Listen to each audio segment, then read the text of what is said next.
কিসের ভিত্তিতে গ্রেফতার করা হয়েছে ডিওয়াইএফআই নেতা কলতান দাশগুপ্তকে? রাজ্যের জবাব তলব করেছে হাইকোর্ট। জুনিয়র ডাক্তারদের ধর্ণামঞ্চে হামলার চক্রান্তের অভিযোগে ফোন রেকর্ডিং এর ভিত্তিতে গ্রেফতার করা হয়েছে সিপিএম নেতা কলতান দাশগুপ্তকে।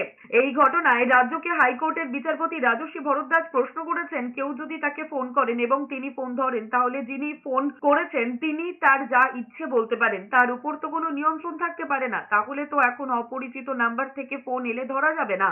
রাজ্যকে প্রশ্ন করেছেন হাইকোর্টের বিচারপতি রাজস্বী ভরদ্বাজ। কলতান দাশগুপ্তের আইনজীবী বিকাশ ভট্টাচার্য সওয়ালে প্রশ্ন তুলেছেন, চিকিৎসকদের আন্দোলনের মধ্যে শাসক দলের এক নেতা একটি অডিও রেকর্ডিং সামনে এনেছেন। গন্ডগোল করার পরিকল্পনার অভিযোগ পুলিশ স্বতঃপ্রণোদিত হয়ে এফআইআর করে। কার কাছ থেকে পেন ড্রাইভ সংগ্রহ করা হয়েছে তার কোনো উল্লেখ নেই। কণ্ঠস্বরের পরীক্ষা না করেই কিভাবে গ্রেফতার করা যায় তা নিয়ে প্রশ্ন তুলেছে হাইকোর্ট। যদিও আদালতে রাজ্য জানিয়েছে আরেক অভিযুক্ত সঞ্জীব দাস জেরায় কলতান দাশগুপ্তের নাম বলেছেন। তার বয়ানের ভিত্তিতেই কলতান দাশগুপ্তকে গ্রেফতার করা হয়েছে। বৃহস্পতিবার হাইকোর্টে রিপোর্ট পেশ করবে রাজ্য।